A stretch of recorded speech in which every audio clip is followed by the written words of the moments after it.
গোয়েন্দা সূত্র ও পূর্ববর্তী সময়ে আটককৃত পাচারকারীদের দেওয়া তথ্য মোতাবেক জানা যায়, সাগর পথে মালয়েশিয়া পাচারের উদ্দেশ্যে নারী ও শিশুসহ বেশ কিছু সংখ্যক ব্যক্তিকে টেকনাফের বাহারছড়ার মারিশবুনিয়া সংলগ্ন গহীন পাহাড়ি এলাকায় বন্দী করে রাখা হয়েছে।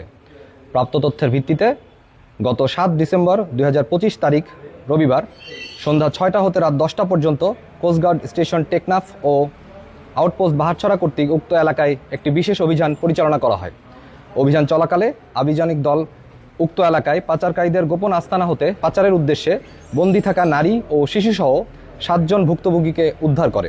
এ সময় আভিযানিক দল 3 জন মানব পাচারকারীকে আটক করতে সক্ষম হয়। পরবর্তীতে পাচারকারীদের দেওয়া তথ্য মতে তাদের গোপন আস্তানা হতে একটি দেশীয় আগ্নেয়াস্ত্র উদ্ধার করা হয়। উদ্ধারকারীদের জিজ্ঞাসাবাদে জানা যায়, কয়েকটি সংঘবদ্ধ পাচারকারী চক্র বিদেশে উন্নত জীবনযাপনের স্বপ্ন, উচ্চ বেতনের চাকরি এবং অল্প খরচে বিদেশ যাত্রার প্রলোভন দেখিয়ে টেকনাফ সহ দেশের বিভিন্ন এলাকা থেকে বাংলাদেশি ও রোহিঙ্গা নাগরিকদের মালয়েশিয়া গমনের উদ্বুদ্ধ করে সাগর পথে পাচারের পরিকল্পনা করছিল।